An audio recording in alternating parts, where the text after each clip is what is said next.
السلام علیکم. امید ده چې ښه به یې ګرانو کتونکو د خیبر پښتونخوا کې چې کوم حالات دي په هغې به لږ غونډه تبصره کوو نن په دې سیشن کې. او دلته کې چې کوم نامنهاد او ناکام نگران حکومت جوړ شوی دی په هغې به تبصره چې د هغه ډېره ضروري ده، ځکه چې کله دا حکومت جوړېدو او د دې چې کوم د اعظم خان په شکل کې ابتدایي خدوخالو نو هغه موږ ویلکم کړی و. زموږ امیدونه او زموږ توقعاتو چې دا به د تېر حکومت نه باوجود د دې چې نگران حکومت دی، خو د کوم چې سکیورټي معاملات دي، کوم چې دلته کې انتظامي معاملات دي، د هغې د ښه کولو دپاره یا د فیډرل ګورنمنټ نه د خیبر پښتونخوا د حقوقو او د فنډ د اخیستو لپاره به دا یو ښه آپشن وي د حکومت په ډیلیور کې دغه کابینټ. خو بدقسمتۍ نه زموږ هغه توقعات غلط ثابت شو.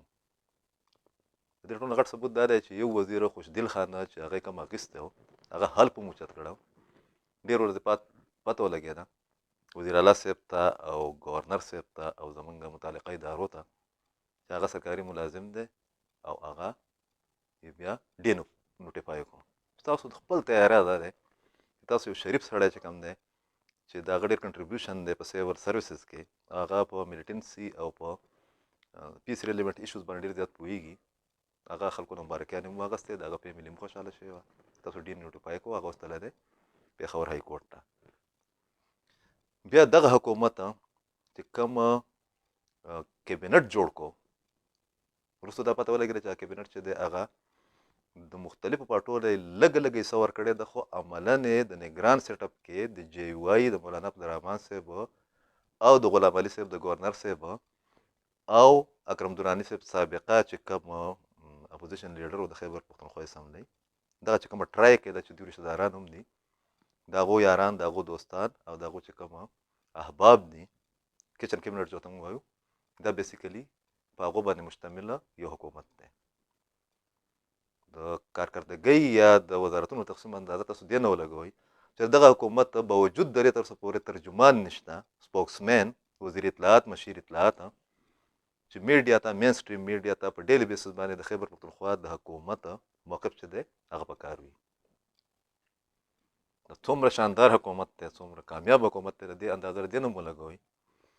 چې 2 ورځې مخکې یو بل معاون خصوصي یا مشیر یا وزیر چې هغه یې په کابینټ کې شامل کو،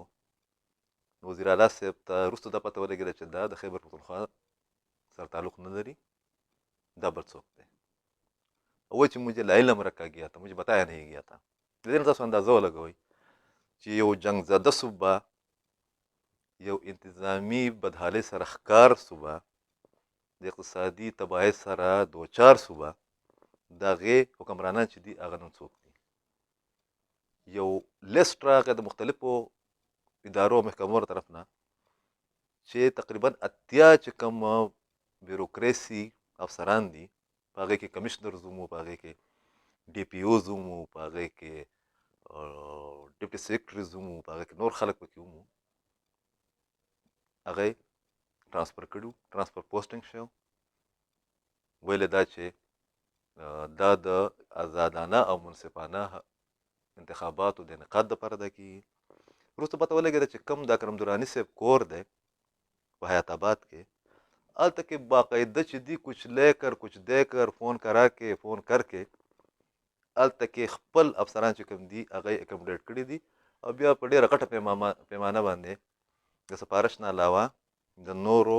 چې کوم مواد وي په پاکستان کې د هغې د استعماله خبرې او اطلاعات چې کوم دي هغه مو په پېښور کې زیر ګردش پاتې شو. کومه طریقه باندې چې دلته کې د پولیس افسرانو تعیناتي وکړه، په هغې کې د میرټ چې کوم وایلیشن وشو، دا دیو ثابته کړه چې دغه تېر حکمرانانو نه دیو کو زیات نه دي نو کم هم نه دي. عجبه غوندې کابینټ جوړ شوی دی. اولنی کوم رسمي اجلاس یې وکړ تېره ورځ، تاسو د دیو د ترجیحاتو نه اندازه ولګوئ چې د هغه میټینګ کې د دوی چې کوم ټاپ ایجنډا پوینټس وو، په هغې کې دا چې اعلان بیا وشو، اعلامیه جاري شو چې د ترکي او د شام کې چې زلزله راغلې ده د هغې دپاره به خیبر پښتونخوا حکومت چې کوم دی دی به امداد لیږي یا راغونډوي به. یو داسې صوبه چې هغه په خپله د سیلاب نه تېره شوې ده، صوبه چې د هغې خلکو ته روزګار نشته، هلته کې امن نشته، یو داسې صوبه چې هلته کې بد انتظامي ده، یو داسې صوبه چې هغه د 900 عرب مقروضه ده او زموږ خانان لږي هغې د ترکي او د شام مسله چې کوم ده هغه په د ایجنډا کې په ټاپ پریارټي باندې ساتي.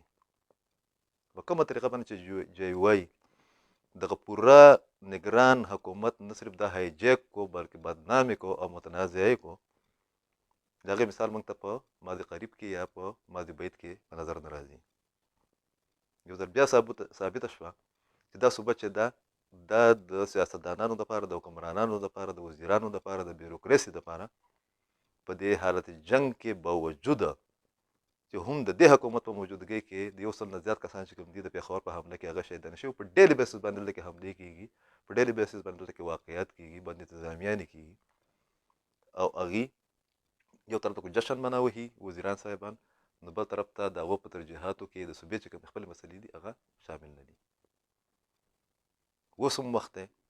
چې دغه نگران صوبایي حکومت خپل معاملات چې کوم دي، خپل ترجیحات چې کوم دي، هغه د ټیک کې د هغې اثر نو تعین دي وکړي، جایزه دې واخلي. په کومه طریقه باندې چې دلته کې ډیلینګز کېږي، په کومه طریقه باندې چې دلته کې معاملات چلیږي، په کومه طریقه باندې چې جی وای دغه ټرایکا چې کوم ده هغه د صوبې په معاملاتو کې که خو معاملاتو کې مداخلت کولی نو ډېره ښه خبره به وه، خو هغې په ذاتي، ګروهي او جماعتي فوایدو دپاره چې کوم دي د مفاداتو لپاره هغې چې کومه هلړبازي شروع کړې ده، کومه بدحالي شروع کړې ده، هغه خو ښکاري داسې چې دا صوبه عملاً بوجوه چې کوم دی جی وای ته حواله شوې ده او جی وای د دې صوبې د مسلو، د مشکلاتو، د چیلنجز او د کمپلیکس سچویشن چې کوم دی د هغې ادراک نه لري.